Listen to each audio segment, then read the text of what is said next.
तर कसं आहे पब्लिक, माझं नाव हर्षल अडसूळ आणि आम्ही निघलो होतो बाहेर हिंडायला. त्यातल्या त्यात आणखी दादा त्याचं स्वेटर आणायचं विसरून गेला होता. मग इकडं काय त्याने नाना स्वेटर ढापलं होतं. इकडे आमची प्लॅनिंग चालली होती, बाहेर तर चाललोय पण खर्च कोण करणार आहे. बाहेर येऊन लगेच आमच्या ड्रायव्हर काकानी गाडी पुसायला घेतली होती. मग काय आम्ही आमची लगे युनिकॉर्न घेऊन निघलो होतो ट्रिपसी. सगळ्यात पहिले आम्ही पोहोचलो होतो मेडिकलमध्ये, पण आम्हाला तिथं काय गोळ्याच भेटल्या नाही. मग काय आम्ही आलो होतो मग लगेच इम्पल्सला गोळ्या घ्यायला. बाहेर खायला तर आलो होतो पण समजणच नाही नेमकी खायला काय घ्यावा.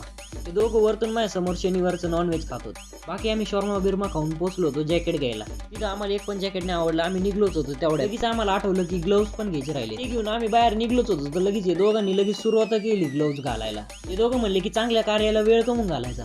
ग्लोव्स बिव्स घेऊन आम्ही पोहोचलो होतो अतुल काकाला भेटायला. त्यांना भेटून आम्ही पोहोचलो होतो फोनचं स्क्रीन गार्ड टाकायला. स्क्रीन गार्ड बिन गार्ड टाकून आम्ही पोहोचलो होतो थंडी गारठ्याचं दूध प्यायला. आपले खायचे प्यायचे काम उरकून आणखी दादा निघला होता निंबळकला. त्यांना बाय बाय करून मी पोहोचलो होतो घरी. तर चला भेटूया उद्याच्या ब्लॉग मध्ये.